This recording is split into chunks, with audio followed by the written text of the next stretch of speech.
सगळ्यात महत्वाचं आहे तुम्हाला जे वाटते ते करा. बरोबर आहे. तुम्हाला जर वाटतं की मी व्यवसाय करू शकतो तर तो करा. मी त्याच्यात म्हणत असो ना, पहिले आरशासमोर स्वतःची अवकात चेक करा. बरोबर आहे. किंवा कित्येक पालकांनी मुलांना त्याचं लग्न करायचं म्हणून सुद्धा धंदे टाकून दिले. लोकांना पटकन बिझनेस टाकून लगेच गुरु व्हायचे आणि लगेच त्यांना पण मोटिवेशनल भाषण द्यायचे. म्हणजे कित्येक जणांचं असं आहे की त्यांचे भाषण रेडी आहेत पण बिझनेसला सक्सेस नाही. ज्याला दिखोपणा करायचं त्यांनी व्यवसायात येऊ नये, कारण की खऱ्या व्यवसायिकाला नाही का दाढी करायला सुद्धा वेळ मिळत नाही. बरोबर.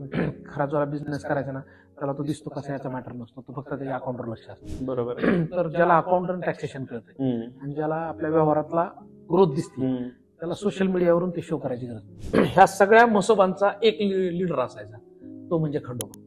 ओके. खंडोबाकडे एक एरिया असायचा. असे 9 खंडोबा होते की जोपर्यंत ह्या घराच्या ह्या महाराष्ट्रातल्या प्रत्येक घराच्या शेवटच्या घरापर्यंत जोपर्यंत पुस्तक पोहोचत नाही तोपर्यंत आपण विकसित राष्ट्र होणार. ते रावण पुस्तक मी पॅशन मध्ये लिहिले. बरं. ते म्हणजे रावण विषय नाही चालू, रामाचा काळ चालू आहे.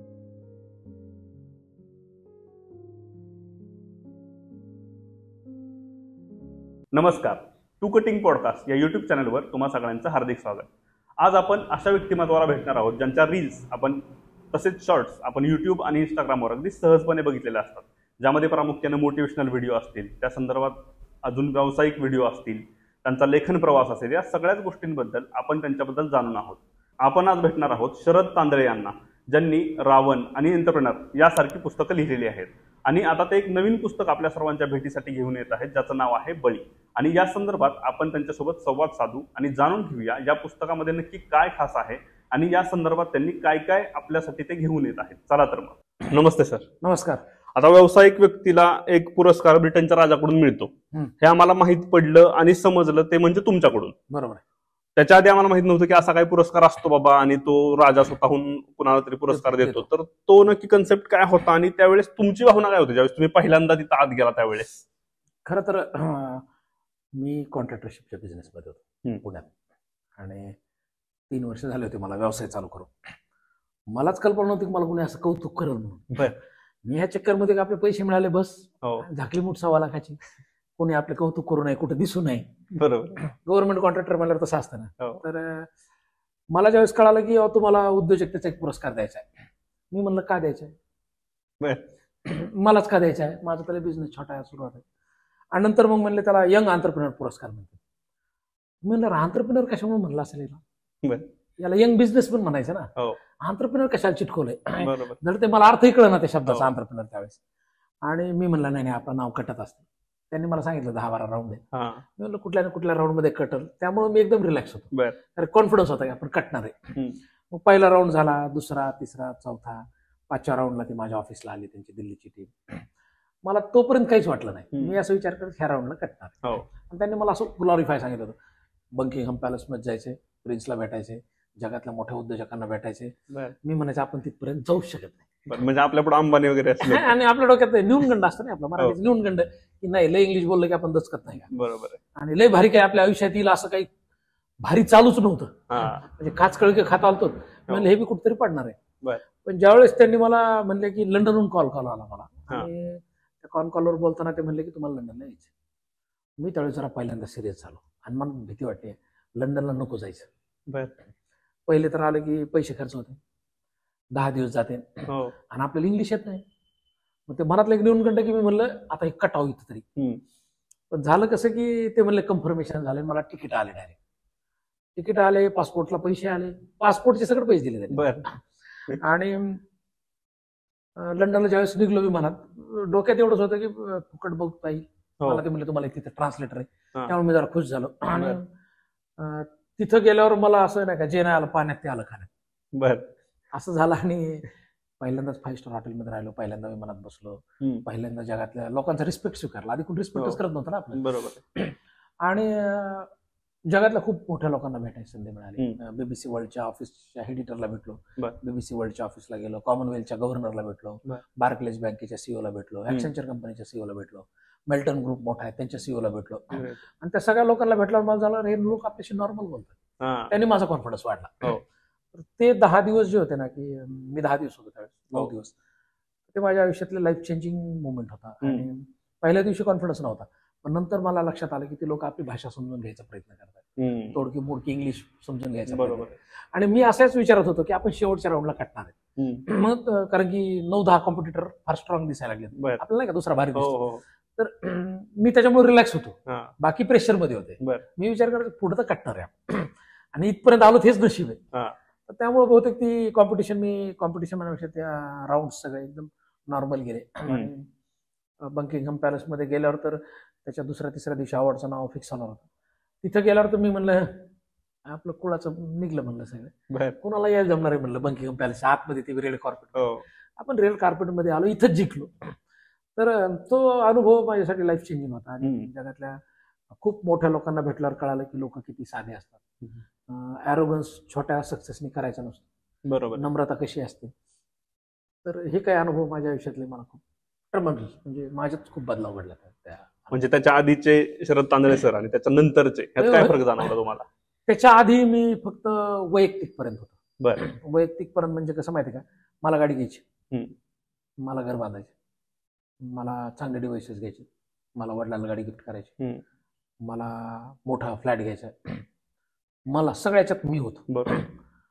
तिथं बघितल्यावर मला कळालं की अरे जग कशाला बघतंय की तुम्ही देतात किती, बरोबर, आणि तुम्ही कोणासाठी काय करतात. तर मला तिथं गेल्यावर कळालं की तुम्हाला दिलं पाहिजे, कारण की त्यांनी दिलेला मला रिस्पेक्ट. आणि किंवा त्यांचे ते 10 दिवसात खूप सेमिनार होते रे एंटरप्रेन्योरशिप, आणि मग जगात एंटरप्रेन्योरशिप कशी वाढली पाहिजे, लोकांचं जीवनमान कसं सुधारलं पाहिजे, आफ्रिकेत काय परिस्थिती, असे मी ऐकले आर्टिकल, पण समोर लोकांकडून लाईव्ह डेमो ऐकले.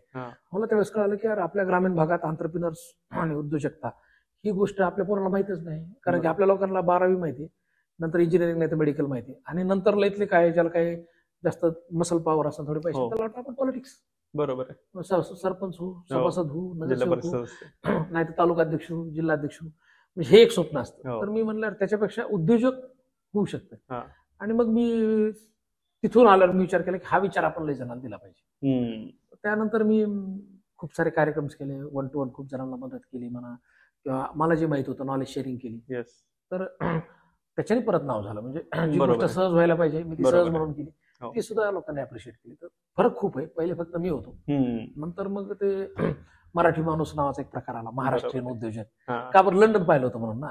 पुण्यात मला मराठवाडा दिसत होता, बरोबर, पुण्यात मला बीड जिल्हा दिसायचा, उस्मानाबाद जिल्हा दिसायचा, तिकडे गेल्यावर देश दिसायला ना, म्हणजे आपण देशाच्या बाहेर गेल्यावर देश दिसतो, राईट. आणि तिथं मग मला महाराष्ट्र दिसला. आणि मग मी विचार केला की आपण आपल्या पोरांना एंटरप्रेन्योर हा शब्द माहीत करून देऊ ग्रामीण भाग, आणि काही अंशी बहुतेक मला सक्सेस मिळालं त्याच्यात. बरोबर आहे. जसं की तुम्ही आता बोललात की तुम्ही एक व्यवसाय सुरू केला आणि त्यामध्ये तुम्ही यशस्वी होऊन तुम्ही उद्योग देखील घडवले तुमच्या सोबतच. तर हे सगळा प्रवास आपण सगळीकडे बघितला, सगळीकडे तुमचा ऐकलेला आहे. पण इथून जे पुस्तक लिहिण्याकडे जे तुम्ही ओढले गेलात, आणि मग ती प्रोसेस, पुस्तक लिहिण्याची तुमची पहिलं पुस्तक म्हणजे आयुष्यातलं, हे लिहिण्याची प्रोसेस काय होती? आणि पुण्यात बघितलं तर पब्लिकेशन्स भरपूर आहेत, म्हणजे अगदी आपण म्हणतो की पुस्तकांची गल्ली असं म्हटलं तरी काही अडचण नाहीये. सो हे असताना तुम्हाला असं का वाटलं की मला माझं स्वतःचं पब्लिकेशन काढायचंय, आणि मग ती प्रोसेस कशी होती? काय झालंय, एकतर मी लेखक फार लेट झालोय, स्वतः लेखक नाही मानत अजून. ते रावण पुस्तक मी पॅशन मध्ये लिहिले. ते लिहिलं पण याच्यात की मला वाचनाची खूप आवड होती, आणि ते बऱ्याच भाषणात सांगितलं की विमानात बसल्यावर मला रावण आठवला, रावण वाचायचा होता, नाही का, पहिलं विमान त्याने उडवलं, सीतेला घेऊन आला, बरोबर आहे. म्हणलं आपण विमानशास्त्र वाचू, रावण वाचू. आणि मी वाचायला सुरुवात केली तर ते काही पुस्तक माझ्या हातात आली रावणावरची. ती फार लो क्वालिटीची होती, म्हणजे त्यांनी काही रेफरन्सच वापरला नव्हता, काल्पनिक काहीतरी लिहित. आणि मूळ वाल्मिकी रामायणात रावण वेगळा दिसत होता मला. मी म्हणलं अशी एखादी कादंबरी पुस्तक होऊ शकतं का, आणि असा विचार करून मी लिहायला लागलो. मला तोपर्यंत माहित नव्हतं की पब्लिकेशन इंडस्ट्री काय, बुक पब्लिश कसं करायचं, त्याला काय म्हणते, त्या आतमधल्या लेआउट म्हणते, छापायचं कुठं, काय कुठं, म्हणून पण मी आधी ठरवलं की आधी लिहू, लिहिल्यावर आपण छान लिहिलं तर कुठलाही पब्लिशर हो म्हणून.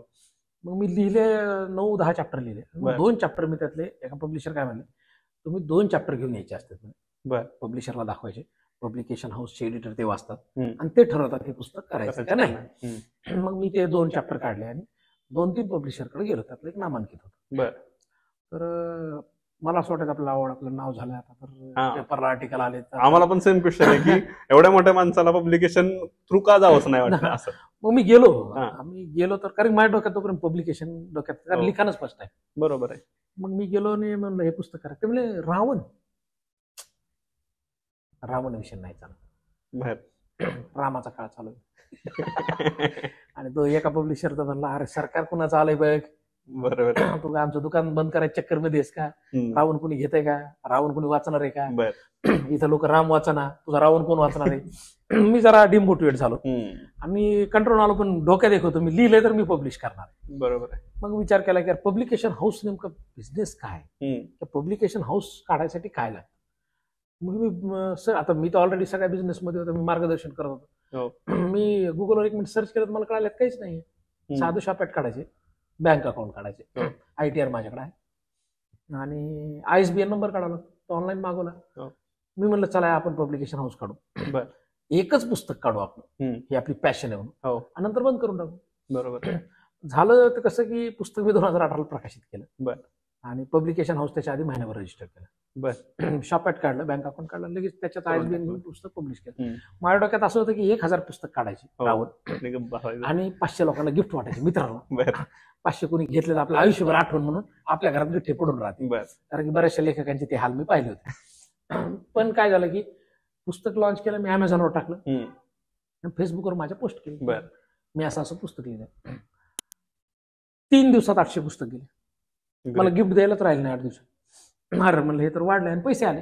बरोबर. मग नंतर मी म्हणलं आता परत 1000ची छापून, एक विकास बुक डिस्ट्रीब्युटर म्हणून, विकास पुण्यात पबळवचा फार मोठा डिस्ट्रीब्युटर, त्यांनी त्या पुस्तकावर नंबर घेऊन फोन केला घरी लँडलाईनवर आणि म्हणला मला घरी यायचं, तुमचं पुस्तक माझ्या पाहण्यात आलंय.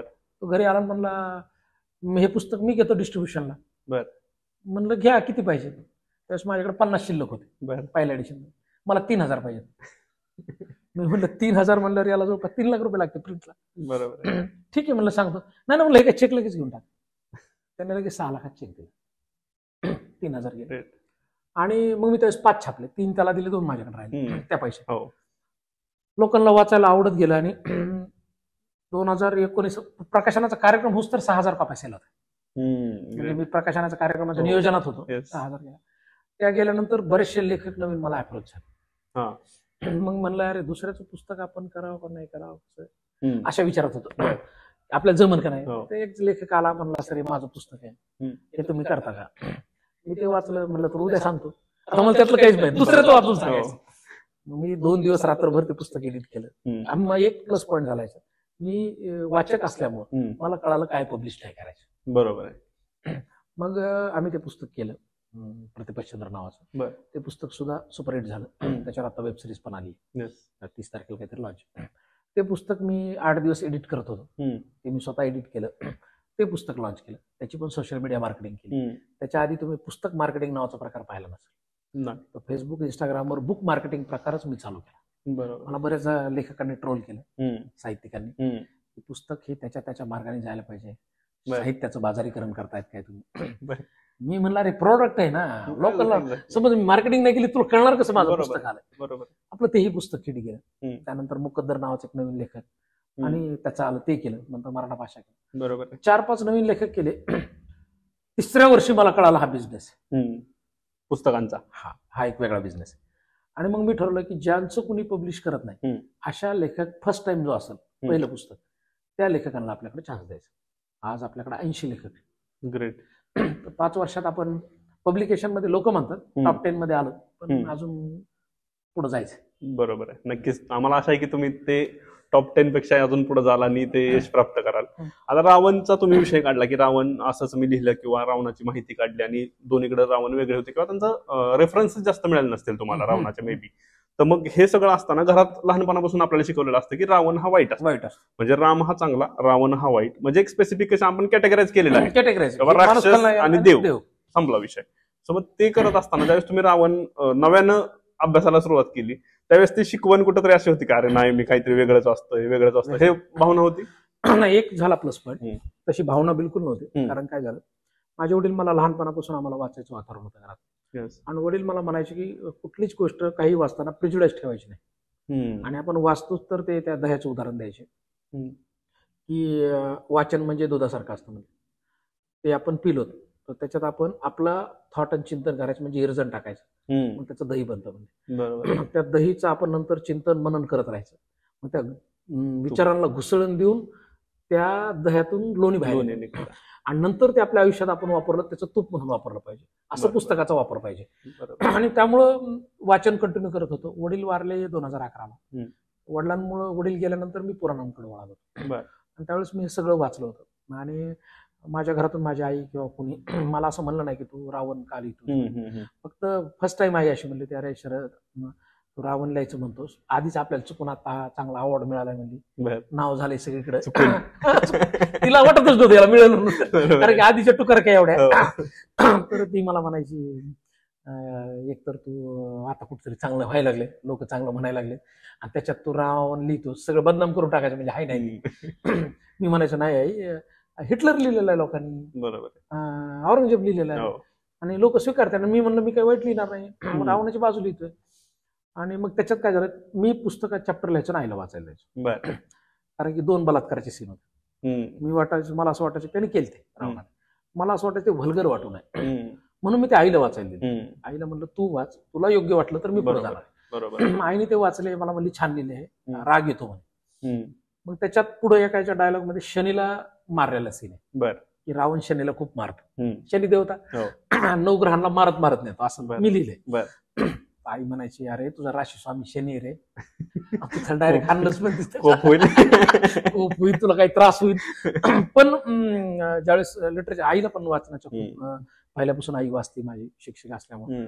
तर तिने ज्यावेळेस पूर्ण पुस्तक वाचली तर ती म्हणली नाही खलनायक म्हणून मारलंही असेल ना, की रावणाचा तो शत्रूच होता.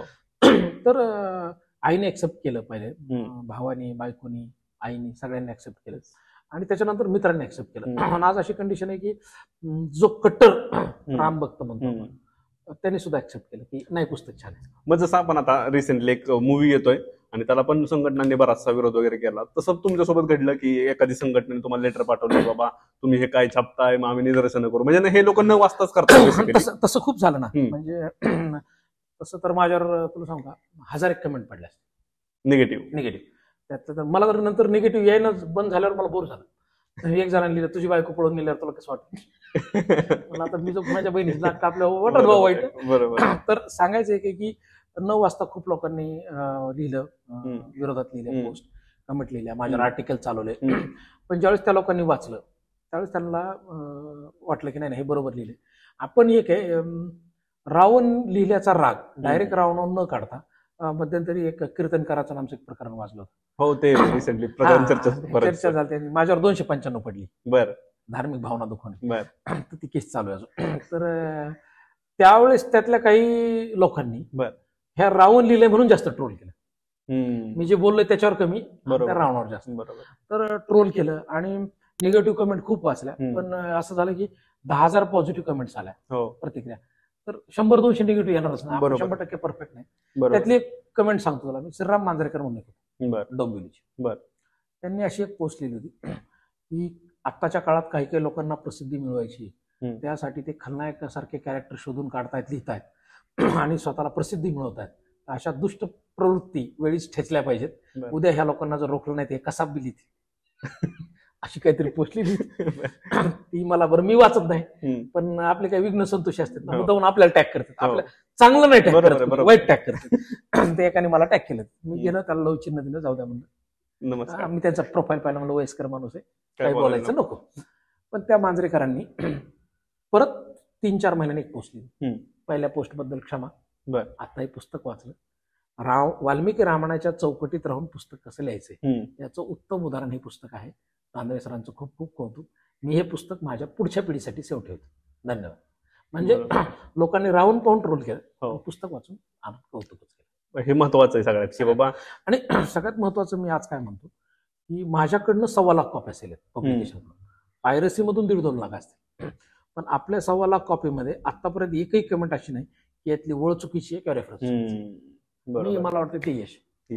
आता सर, हे तुम्ही स्वतः व्यवसायातून आलेला आहात आणि व्यवसायामध्ये आता आपण बघतोय की रील वगैरे बघतो आपण, शेट लोक किंवा अशा ह्या सगळ्या गोष्टी होतात. तर हे व्यवसाय बना किंवा व्यवसाय करा ह्या ओढीपोटी आता बरीचशी लोक काय करतात की काय, इव्हन काही फॅशन पोटी पण म्हणू शकतो आपण की फॅशन पोटी व्यवसाय चालू करायचं. तर अशा व्यवसायिकांना तुम्ही एक व्यावसायिक म्हणून काय सांगाल? व्यवसाय पहिले तर काय वाटतं की मी बऱ्याचशा भाषणात बोललोय, सगळ्यात पहिले की कुणाचं भाषण ऐकून भाषण ऐकून, कुणाचं मोटिवेशन स्पीच ऐकून किंवा कुणाचा सल्ला ऐकून व्यवसाय चालू कर. असं नाहीये की काही स्पीकर असं म्हणतात ना, नोकरी करून दुसऱ्याची गुलामी करू नका, तुम्ही तुमचे उद्योजक व्हा, स्वतःची आशेवा. ही एकदम भंपक कल्पना आहे. सगळ्यात महत्वाचं तुम्हाला जे वाटते ते करा. बरोबर आहे. तुम्हाला जर वाटतं की मी व्यवसाय करू शकतो तर तो करा. मी त्याच्यात म्हणत असतो ना, पहिले आरशासमोर स्वतःची अवकाश चेक करा. बरोबर आहे. की बाबा मी युपीएससी करण्याच्या लायकीचा आहे का, मी चांगला चित्रकार होऊ शकतो का. खूप सारे क्षेत्र आहेत, असंच नाही की फक्त मी बिझनेसमॅन होऊ शकतो का. पण मध्यंतरीच्या काळात काय झालं, एक लाट आली, मी जबाबदारी काही की एंटरप्रेन्योर्स लय भारी असते, फॉरेनचे सक्सेस स्टोरी आल्या आपल्याकडे. बरोबर आहे. मग लोक रील दाखवले, मग तुम्ही मनातून उतरण्याचे फोटो दाखवले, कुणी BMW चे फोटो दाखवले, तर सगळ्यांना ती एक चमक धमक वाटायली. लोकांना वाटलं की बिझनेस हा इझी टास्क आहे, इझी आणि जास्त पैसा, इझी आणि जास्त पैसा. मग त्याच्यात काही जणांनी काय केलं की ज्यांच्या वडिलांकडे पैसे होते त्यांनी वडिलांकडून 50 लाख घे, 1 करोड घे. मग सुरू झाली एक रेस की मी किती भारी. बरोबर आहे. मग त्याच्यात चांगले कपडे आले, मोठे उद्घाटन आले, मोठे स्टार बोलवायचे, मोठे नेते बोलवायचे, लोकांमध्ये हवा करायची. हवा करायची तर ती व्यक्तिगत हवा होईना, मग त्या हवा करायसाठी सोशल मीडियाचा वापर झाला. बरोबर. त्यातून रील आल्या. तुम्ही बघा की ज्या लोकांनी फॅशन म्हणून किंवा भपकागिरी म्हणून किंवा कित्येक पालकांनी मुलांना त्याचं लग्न करायचं म्हणून सुद्धा धंदे टाकून दिले. बरोबर. काही जणांनी दुसरं काही जमना म्हणून चालू केलं, किंवा मला काही जमना तर धंदा टाकू, हे असं नाहीये. काही जणांनी उतावळेपणात धंदा टाकला, हे रील बघून मोटिवेशनची भाषण ऐकून.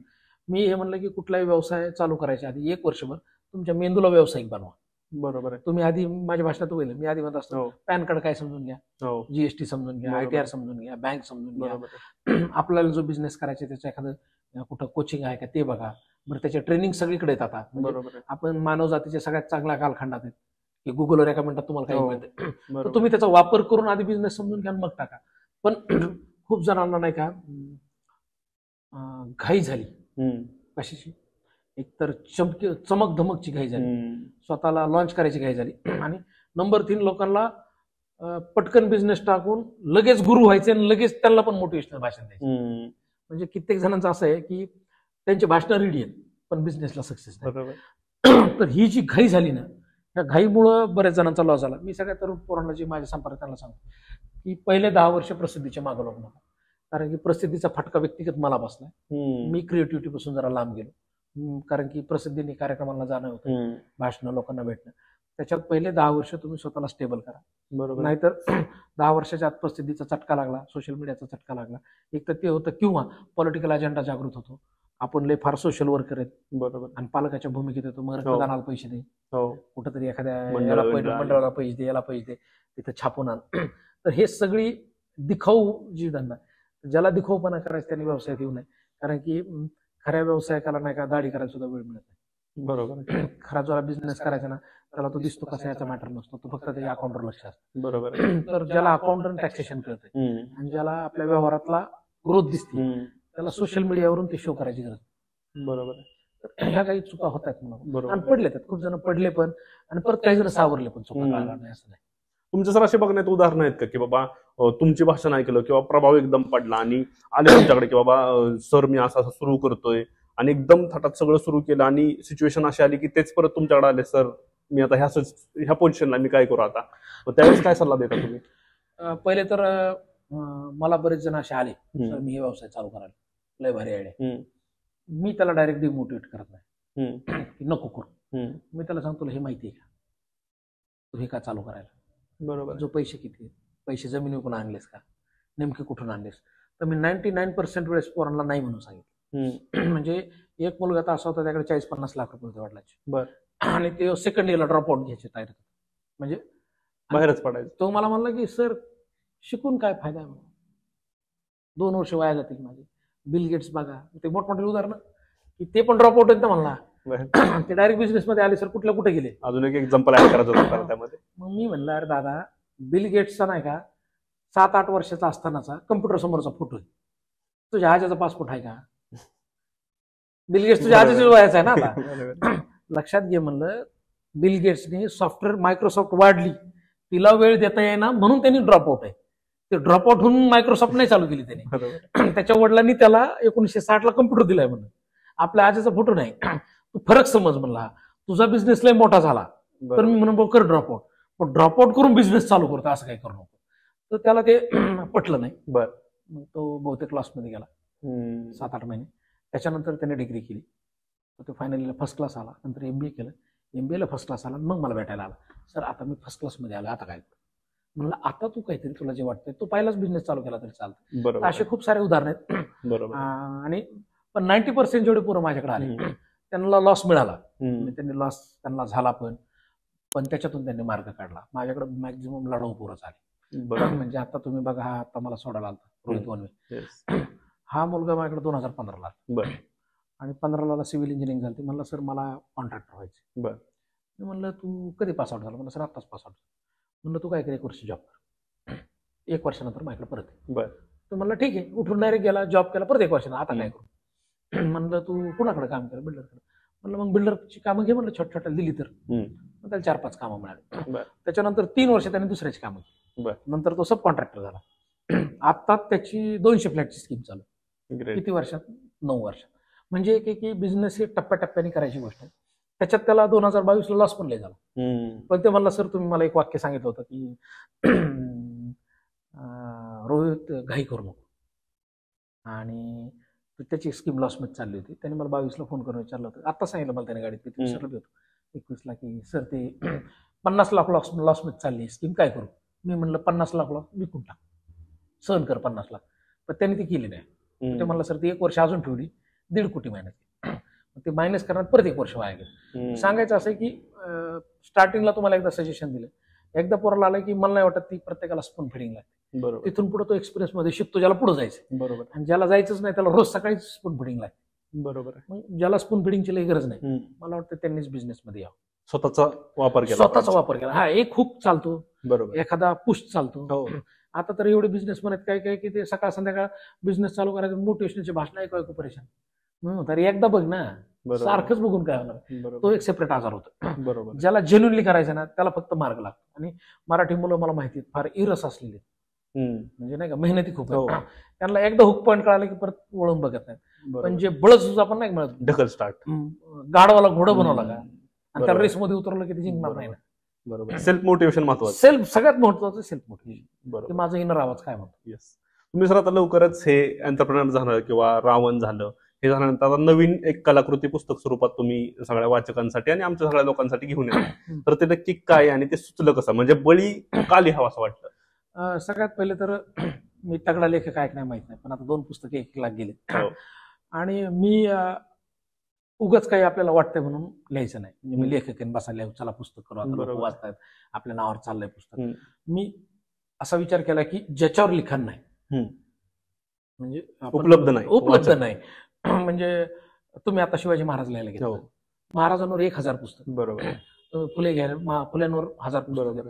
मग मी असा विचार करतो ज्याच्यावर लिखाण झालं नाही. आणि रावण लिहिताना मला बळी एक आदर्श राजा दिसत होता. म्हणजे आमच्या घरी पण पाडव्याला ओवळताना म्हणायचे इडापिडा टळू दे बळीचं राज्य. मग त्या बळीच्या डोक्यावर पाय दिला, त्याला पात्रात गाडले.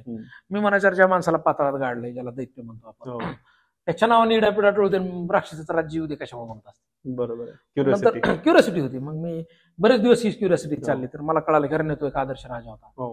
त्यांनी आपल्याला नांगरट शिकवली, त्यांनी आपल्याला शेत जमीन आखून दिली. त्याचे सरदार होते खंडोबा म्हसोबा. म्हणजे खंडोबा म्हसोबा ज्याचे सरदार, तो राजा. राजा झाला गायब, सरदार झाले देव. मी म्हणलं मग तो पण देव का नाही झाला? हे शोधत असताना मला बऱ्याचशा गोष्टी सापडत गेल्या. किंवा त्यांनी मग कळाल्यानंतर की त्यांनी फेस्टिवल चालू करून दिले, दिवाळी त्यांनी चालू करून दिला, त्याच्यामुळे होतो. केरळमध्ये ओणम चालू होतो, पोंगल त्याच्यामुळे सण आहे, बिहू नावाचा सण आहे. हे मोठे 5 फेस्टिवल ज्याच्या नावाने, जगातली पहिली राखी त्याला बांधल्या गेलेली, रक्षाबंधन नावाचा सण त्यांनी चालू केलाय, पोळा नावाचा सण त्यांनी चालू केलाय, नागपंचमी नावाचा सण त्यांनी चालू केलाय. म्हणजे एवढे सण फेस्टिवल आणि आपल्या कृषी संस्कृतीशी निगडीत असलेला एवढा मोठा राजा होऊन गेला, तर त्याच्याबद्दल का लिहू नये? मग मी त्याच्याबद्दल सर्च करायला तर त्याच्याबद्दल रेफरन्सेस फार कमी, पण नाहीत असं नाहीये. बारीक सापडलं मी तर मला सगळे रेफरन्स सापडले आणि मला कळालं की खरंच चिडापिडा ठेवू दे, बळीचं राज्य परत येऊ दे, ही माझी सुद्धा भावना झाली. इतका आदर्श राजा कोणी असू शकतो. तर त्या राजाबद्दल सगळी माहिती काढली, त्याची वंशावळ काढली. त्याच्यात 3-4 वर्ष गेले. आता पुस्तक फायनल स्टेपला आहे. आता आपण म्हणतो की तुम्ही आता बोलता बोलता म्हणला की बाबा इडापिडा ठेवू दे आणि बळीचं राज्य होऊ दे, तर आमचा असं एक तुम्हाला प्रश्न आहे की बळीचं राज्य म्हणजे नक्की काय, ते कसं होतं, किंवा त्याचा एक आकार केवढा होता. आपण कसं म्हणतो की बाबा शिवाजी महाराजांनी दिल्लीपर्यंत स्वारी केलेली किंवा तिथपर्यंत राज्य त्यांनी नेलं होतं, तर तसं बळीचं राज्य म्हणजे नक्की काय होतं आणि ती पुनर्स्थापना, बळीचं राज्याची पुनर्स्थापना म्हणजे काय, तर शेतकऱ्याला गतवैभव प्राप्त होतं, तर ते होऊ शकतं का? 100%. आता बळीचं राज्य कुठपर्यंत होतं ना, तर कसं असतं माहिती आहे, एक सम्राट असतो, एक असतो राजा, बरोबर, म्हणजे त्याचं एक राज्य. दुसरा असतो सम्राट. सम्राट म्हणजे ज्याच्याकडे 10 ते 15 राजे त्याच्या अंडर असतात, म्हणजे सम्राट अशोक म्हणतो. बरोबर. त्याच्यात भारत, अफगाणिस्तान, पाकिस्तान पर्यंत काही भाग सम्राट अशोक. सगळ्यात मोठी टर्म याच्यात जी आहे ना, ती आहे चक्रवर्ती राजा. चक्रवर्ती शब्दाची व्याख्या अशी आहे पुराणांमध्ये की जेवढी ज्ञातभूमी, म्हणजे मानव जातीला जेवढी भूमी माहिती आहे, त्या सगळ्या भूमीवर ज्याचं राज्य आहे तो चक्रवर्ती. पहिला चक्रवर्ती एक झाला पृथू. पृथू नावाचा पहिला चक्रवर्ती, त्याच्यामुळे पृथ्वी हा शब्द जो आलाय ना, बरोबर, त्या पृथ्वीपासून आला. दुसरा राजा चक्रवर्ती होता भरत, त्याच्यावरून याला भारतवर्ष म्हणतात, भारतवर्ष. आणि भारतवर्ष सिरिया लिबियापासून होता, फक्त एवढाच उपखंड नंतर झालाय. पण 5. आणि तिसरा चक्रवर्ती बळी सम्राट होता बळी, म्हणजे आपल्याकडे आपण बळी राजा म्हणतो, बळी म्हणतो. तो कर्नाटकात गेला तर बळी चक्रवर्ती म्हणतात, तामिळनाडूत बळी चक्रवर्ती. तू नुसता बळी बनला तुला कोणी ओळखणार नाही. म्हणजे जसं आपण म्हणलं शिवाजी, आपल्याला नाट्या गोत्यातले सुद्धा शिवाजी आठवतं, सुद्धा शिवाजी आहे. छत्रपती शिवाजी म्हणलं की एकच.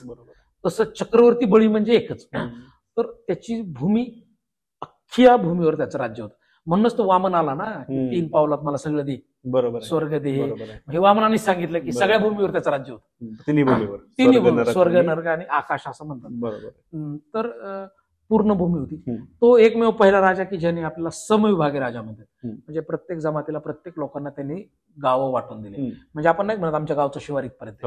ही शिवाराची लाईन जी मारली ना, ही शिवाराची लाईन बळीच्या काळात मांडली. आणि प्रत्येक शिवारावर एक म्हसोबा ठेवलेला आहे. बरोबर. प्रत्येक गाव आपल्याला म्हसोबा आहे सगळ्यांना. बरोबर. आपल्याला पेरायचं असलं म्हसोबाला नारळ फोडा, लग्न झालं म्हसोबाला नारळ फोडा. तर तो म्हसोबा हा आताच्या सिस्टीम मध्ये जो शेवटचा तहसीलदार असतो ना, त्या बळीच्या काळातला शेवटचा म्हसोबा होता, त्याला महासोबा म्हणायचे. ते महासोबाचा अपभ्रंश म्हसोबा झाला. ह्या सगळ्या म्हसोबांचा एक लीडर असायचा, तो म्हणजे खंडोबा. खंडोबाकडे एक एरिया असायचा. असे 9 खंडोबा होते. खंडाचा एका खंडाचा एक प्रमुख. नर्मदेच्या वर गेला तर भैरव आहे. महाराष्ट्र कर्नाटकमध्ये खंडोबा आहे. तमिळनाडू, केरळमध्ये मुनेश्वर म्हणून आहे. तमिळनाडूमध्ये काही भागात अय्यनार म्हणून आहे. तो अफगाणिस्तान तिकडे गेला तर तिकडे केतुमाल आहे पर्वत, तो केतूकडे वाटून दिलं, पलीकडे राहुल वाटून दिलं. तर अख्खी भूमी प्रशासक म्हणून वाटून दिली होती. बरोबर आहे. आणि ह्या सगळ्यांचा मेन बॉस होता बळी. पण बॉस पाठीमागे राहिला आणि सगळे नाही, बॉसच्या त्यांनी काय केलं, मग मध्यंतरीच्या कालखंडात बॉसच्या डोक्यावर पाय दिला, बॉसला पाताळात गाडले म्हणले, बॉसने सगळं दानात दिले म्हणते. आणि बॉस मेल्याचं उदाहरण पण नाही. आणि बळीला नंतर त्यांनी सप्त चिरंजीवी मध्ये घेतलं. म्हणजे आपण नाही म्हणत हनुमान चिरंजीवी आहे, अजून कोण, अश्वत्थामा चिरंजीवी. त्या 7 जणांमध्ये बळी सुद्धा चिरंजीवी. म्हणजे ज्याने कोणी लिहिले त्याची हिंमत नाही झाली त्याचा मृत्यू दाखवायची, इतका मोठा राजा होता. पण उल्लेख नाही, उल्लेख नाही. असा राजा की जो येतोय, म्हणजे दरवर्षी तो येतो, आपल्या घरी येईल, आपण आनंदी इतका नाही तो बघणार आहे, म्हणून आपण दारात दिवे लावतो. बरोबर आहे. आणि तो बलिप्रतिपदा आपल्याकडे आपण लाईट लावतो, आकाशकंदील लावतो, तर ते बळी येणार आहे म्हणून. पोंगल सण हा बळी येणार आहे म्हणून, आणि बळीला आपण आनंदात दिसलो पाहिजे, कारण की तो जिवंत आहे, चिरंजीवी. ह्या भावनेमुळे भारतातले सगळे मोठे सण बळीमुळे साजरे. म्हणजे आपल्या भारत देशावर अजूनही सण, लोककथा, लोकगीतात तो राजा 5000 वर्षापासून जिवंत आहे. लिटरेचरमध्ये, कादंबऱ्यामध्ये, पिक्चरमध्ये, स्क्रिप्टमध्ये त्याला अजून घेतलं नाही. पण त्याचं राज्य म्हणजे म्हणजे पुराणात तर त्याच्यावर स्पष्ट उल्लेख आहे, त्याच्या राज्यात काय होतं असं. तर सगळ्याला समान न्याय होता, सगळ्याला जमीन भूमी समान होती, तिथं चोरी होत नव्हती, दरोडे परत नव्हते, प्रत्येकाच्या हाताला काम होतं, सगळे लोक एकमेकाशी प्रेमाने बोलायचे. आणि प्रत्येकाची ज्याची जमीन उपजाऊ नव्हती तर तिला राजा पैसे द्यायचा. तर जी आपण छत्रपती शिवरायांच्या स्वराज्याची आदर्शाची संकल्पना म्हणतो, तीच बहुतांशी बळीची होती. बरोबर. आणि मग हा प्रश्न जोडून मला एक विचारायचा होता की मग तसं बळीचं राज्य आता येऊ शकतं का? हा, तर त्याचं राज्य येऊ शकतं का? आता इतका भेजाफ्राय झालेला आहे. म्हणजे इतकी सांस्कृतिक उलथापालथ झालेली आहे, इतकी राजकीय उलथापालथ झालेली की तसं राज्य 100% येऊ शकतं. पण अजून देशाला वर्स्ट कंडिशन बघायची बाकी. कारण वेस्ट झाल्याशिवाय चांगलं होत नाही ना. बरोबर आहे. तर आपण वेस्ट कडे चाललो असं वाटतंय मला कधी कधी. हे सगळं अनुभवाचं बघून वाटतं असं तुम्हाला? वाटतं, कारण की समानता नाहीये. तू बघ गेल्या काही वर्षात स्पष्ट, मी काय पॉलिटिकल नाहीये, पण स्पष्ट जर बघितलं तर धर्मावरून द्वेष वाढला, जातीवरून द्वेष वाढला. बरं, जात संपली तर भावकी द्वेष वाढला. बरोबर. माणसं म्हणून द्वेष वाढला. आपली प्रत्येकाची मेंटल हेल्थ खराब झाली. आपल्या प्रत्येकाला पुढे जायचंय पण कुणाला तरी पाडून जायचंय. बरोबर. आपल्या नात्यागोत्यात पण बऱ्याच जणांबद्दल मत दूषित, कलुषित आहेत. आपल्याला सहज प्रेम भावना जागृत व्हायना. आपण राष्ट्र सोडून जातीय महापुरुषांच्या मागे लागलो. हे राष्ट्र म्हणून संकल्पना आपल्यात येईना. प्रत्येक जणाला क्विकन पुढे जायचंय. कित्येक जणांनी आपल्या जुन्या परंपरा, रिच्युअल्स, आपले गावठाणं सोडून दिलेत. कित्येक जणांनी आपली गावकी भावकी सोडली. कित्येक जण कुटुंब विभक्त झालेत. बरोबर. हे कशाचं लक्षण आहे? म्हणजे युरोपियन कंट्र्या जे म्हणतो की आपण अमेरिकन म्हणतो, अमेरिकन फार विकसित आहेत, पण ते आज कौटुंबिक व्हॅल्यूजला फार मुकलेत ना. बरोबर आहे. म्हणून डिप्रेशन जास्त आहे, डिव्होर्स जास्त आहे. बरोबर. आपल्याकडे ते कौटुंबिक नीतिमूल्य होती म्हणून आपण सर्वाईव्ह आहेत आता. बरोबर. कारण की आपले आजी जिवंत आहेत अजून. बरोबर. आपले बाप जिवंत आहेत. मग पुढे आपली गॅरंटी आहे का आपण, मी, माझा मुलगा, माझी मुलं, माझी बायको, अशा ज्या थॉट मध्ये चाललोय तर आपण एक विभक्त समाजाकडे चाललो. अजून वर्स्ट होईल कंडिशन. आता सर, बाहेर फिरणं तुमचं, तुम्ही जसं आता वेस्टर्न लाईफस्टाईल बद्दल बोललात, तर ते वेस्टर्न लाईफस्टाईल किंवा त्यांचं जे कल्चर असेल ते बघून तुम्हाला काय वाटतं की भारतीय कल्चर किती चांगलं होतं किंवा किती चांगलं आहे? काय वाटतं तुम्हाला भारतीय कल्चर बद्दल? मुळात कसं आहे माहिती आहे का, आपण पाश्चिमात्य कल्चर म्हणतो आणि इंडियन कल्चर म्हणतो, बट एव्हरीबडी इज मायग्रेटेड. बरोबर आहे. फक्त कोणी 100 वर्षापूर्वी आले, कोणी 5000 वर्षापूर्वी आले, कोणी 10 वर्षापूर्वी. मानव जाती एकच आहे. आणि वेस्टर्न कल्चर जर अडॉप्ट करायचं तर आपल्याला असं वाटतं की वेस्टर्न कल्चर फक्त आपण कपड्यांपर्यंत मर्यादित असं वाटतं, किंवा डिव्हाइसेस पर्यंत, किंवा खाण्यापर्यंत. म्हणजे आपण आता पिझ्झा खातो ना, बारामतीत पिझ्झा मिळतो. तर पिझ्झा म्हणजे वेस्टर्न, म्हणजे खाणं आलं, कपडे आले, पण वेस्टर्न विचारसरणी आली. मग आपल्याला असं बऱ्याच जणांना, नवीन मुलांना वाटतं वेस्टर्न विचारसरणी म्हणजे सिगरेट पिणं, पब मध्ये जाणं, ज्याला पब कल्चर म्हणू आपण. पण वेस्टर्न विचारसरणी तिकडच्या बुद्धिमंतांची अशी आहे की ते कुठल्याही गोष्टीवर मत व्यक्त करू शकतात. तुम्ही नाही करू शकत. तुम्ही ते त्यांच्या धर्मावर टीका करू शकता, तुम्ही नाही करू शकत. ते त्यांच्या देवतांना सुद्धा, देवता, त्यांचे आदर्श यांची पडताळणी करतात, टीका करतात. बरोबर आहे. तुम्ही आपण ते करण्याची गरज आहे? करू शकत नाहीत आपण. पण ते गरज पडेल का भविष्यात? तुम्हाला जर तुमचे आदर्श पोकळ असते तर करावं लागेल ना. तुम्ही तुमच्या धर्मातल्या चुकीच्या गोष्टीवर बदलावं लागेल ना. तुम्हाला डायरेक्ट नास्तिक म्हणतात, तुम्हाला इंटलेक्च्युअल म्हणत नाही. म्हणजे राजा राममोहन रॉय होते आणि महात्मा फुले होते म्हणून आपण इथपर्यंत आलो. ते दोन जर नसते तर आपण, मी आता गावाकडेच असतो. बरोबर आहे. आपले डोके चालले नसते. म्हणजे हे 5-10 लोक झाले म्हणून आपण इथपर्यंत आलो. पण मी काय म्हणतो की जे आपले, ज्यांना आपण देवता स्वरूप दिले, त्यांच्यावर आपण टीका नाही करू शकतो. ते ईश्वर पण टीका करतो. म्हणजे ते फार प्रगल्भ आहे. तिकडच्या लोकांची मेंटॅलिटी जर आज तुला खंडोबा चांगला वाचायचा आहे ना, खंडोबा, तर तुला अमेरिकन लेखकाचं पुस्तक रेफर करावं लागतं. बापरे.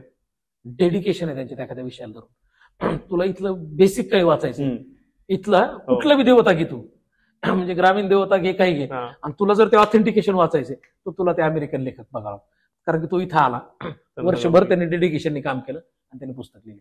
तर वेस्टर्न कल्चर स्वीकारायचे तर मग ते लिबरलायझेशन पण स्वीकारावं लागेल. बरोबर आहे. तो द्वेष पण स्वीकारावा लागेल तुम्हाला. ते त्यांची मेहनत करण्याची क्षमता पण स्वीकारावी लागेल. निवडक कसं नाही स्वीकारू शकत. मग तुम्ही फक्त कपडेच कसं काय स्वीकारणार? म्हणजे आपण असं की म्हणजे सोयीचं तेवढंच स्वीकारायचं तर क्लबने स्वीकारावं. पण त्यांच्या मनाने आपण आध्यात्मिक दृष्ट्या फार पुढे. बरोबर आहे. तर ते अडॉप्ट करायचे. बरोबर आहे. ते आपले कपडे नाही अडॉप्ट करत, ते आपलं जुनं ज्ञान अडॉप्ट करायचे. ते असं नाही म्हणतात हे इंडियन आहे, ते येऊन आपल्या मंदिरात बसायले. आपण नाही जाऊ शकत चर्चमध्ये. आपल्याला लगेच म्हणाल तू तर धार्मिक झाला नाही.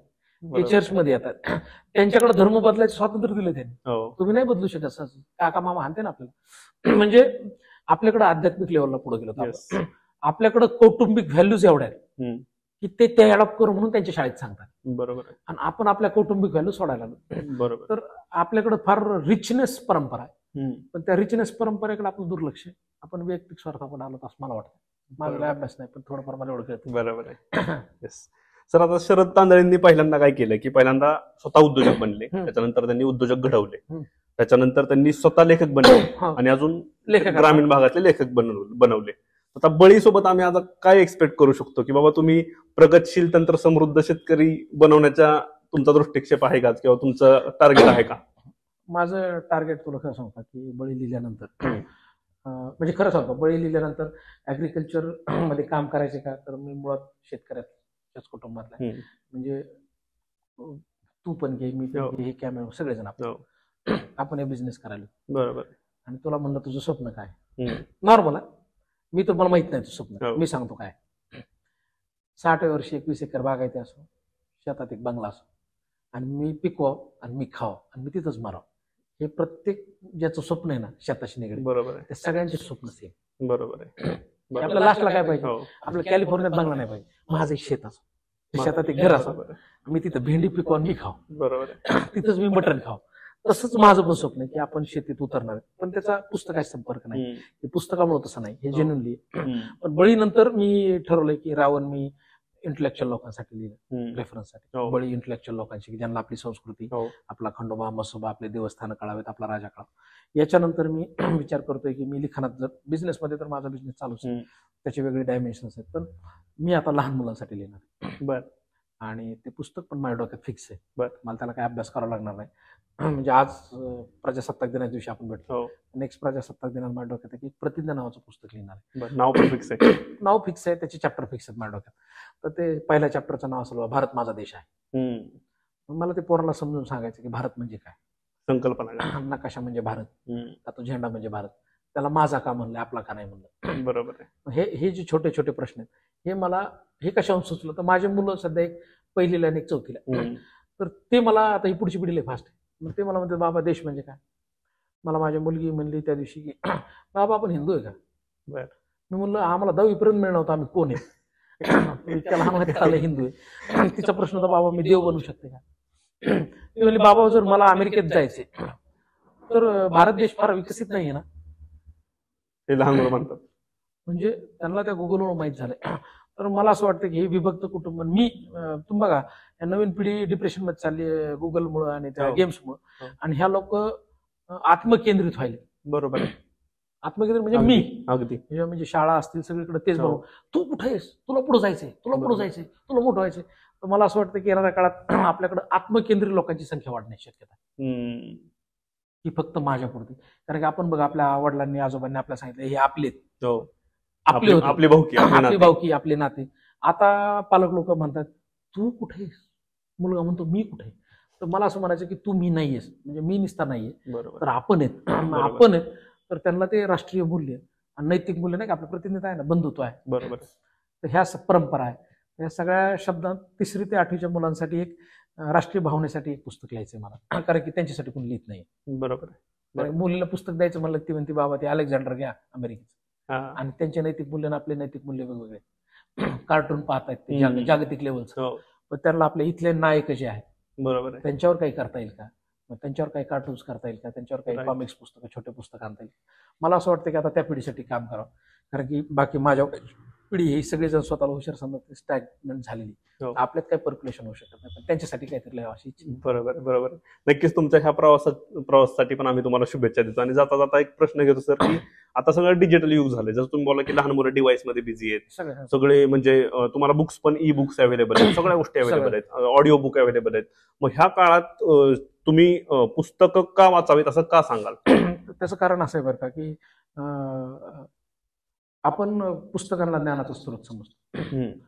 पुस्तकं वाचा म्हणजे काही वाचा नाही, बरोबर, इथून सुरुवात आहे. बरोबर. म्हणजे बाबासाहेब म्हणले वाचाल तर वाचाल, पण काय वाचलं पाहिजे. तर मला असं वाटतं की आपल्या महापुरुषांचं चरित्र खूप सारं आहे. म्हणजे मी हसता हसता परवा दिवशी म्हणलं शिवचरित्र असताना, ज्ञानेश्वरांची ज्ञानेश्वरी असताना, तुकारामांची गाथा असताना मराठीत इतर शब्द लिहिण्याची गरज का पडावी. बरोबर आहे. आपण पुस्तक का लिहावे. बरोबर. जर इतकं उच्च कोटीचं आहे तर परत का काढ. म्हणजे मी म्हणलं भाषणात त्या की शिवाजी महाराजांचं चरित्र असताना आमच्यासारख्या मोटिवेशनल स्पीकरच्या बॅटऱ्या पाहिजेत कशाला तुम्हाला. बरोबर आहे. तुम्ही ते चांगलं वाचा ना. तर पण काय झालं की सध्याच्या काळात लोक डिव्हाइसवर आले आणि त्यांना युट्यूबचे आणि फेसबुकचे आर्टिकल्स म्हणजे नॉलेज वाटायले. पण आता त्याच्यात तुम्ही बघितलं असं सोशल मीडिया 90% निगेटिव्हिटी. आणि मला असं वाटतं की पुस्तक वाचावं. मग मी एक आर्टिकल वाचलं होतं मठाच्या याला पुरवणीत, की अमेरिका एवढं डिजिटलायझेशन आपल्याकडे नाही, बरोबर, युरोप एवढं डिजिटलायझेशन आपल्याकडे नाही. मग त्यांच्याकडे किंडल प्रत्येकाच्या हातात, आयफोन प्रत्येकाच्या हातात आहे, घरात कम्प्युटर लॅपटॉप हो. सगळे. आपल्याकडे तरी नाही दिसत अजून हो. एवढं. तिकडे तर 100% सॅच्युरेशन, बरोबर. तिकडे वायफाय फ्री. एवढं असताना सुद्धा आज गेल्या 10 वर्षापासून अमेरिका जगातली सगळ्यात जास्त पुस्तक विकणारा देश, सगळ्यात जास्त. भारताची लोकसंख्या जास्त असून भारत सुद्धा सुद्धा नाही, आपले 140 करोड असून सुद्धा आपण त्यांना मॅच नाही. आणि 2 नंबरला फ्रान्स आहे, 3 नंबरला ब्रिटन. म्हणजे ज्याची महाराष्ट्र एवढी पण लोकसंख्या नाही.